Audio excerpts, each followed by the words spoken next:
آج عمران خان پر قاطعانہ حملے میں گرفتار ہونے والے ملزم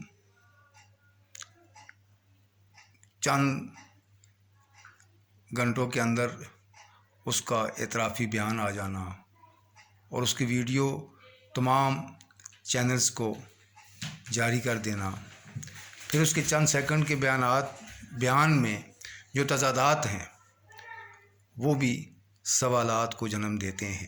مثال کے طور پر وہ کہتا ہے کہ جی عمران خان لوگوں کو گمراہ کر رہا تھا، اس لیے میں نے اسے مارنے کی کوشش کی۔ پھر کہتا ہے نہیں، وہ اذان کے وقت ڈیک لگاتے ہیں اس لیے مارنے کی کوشش کی۔ پھر کہتا ہے میں نے اچانک یہ فیصلہ کیا۔ پھر کہتا ہے نہیں، میں صبح سے یہ سوچ رہا تھا کہ میں عمران خان کو قتل کروں گا۔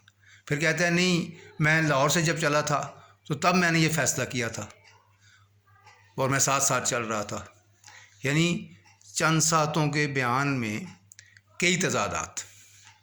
سب سے پہلے تو اس کا بیان فوراً میڈیا کو جاری کرنا کیا معنی رکھتا ہے؟ اتنا اہم لیڈر پر قاطعانہ حملے میں ملوث ملزم جو موقع سے گرفتار کیا گیا ہے، تو یہ سمجھ سے بالا تر ہے۔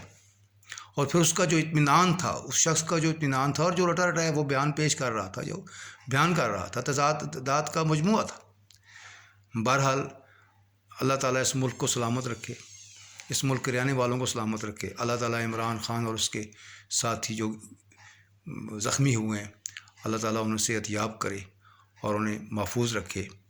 اور بس دعا ہی کی جا سکتی ہے، دعا کریں اللہ تعالیٰ ان سب کو ہدایت دے، آمین۔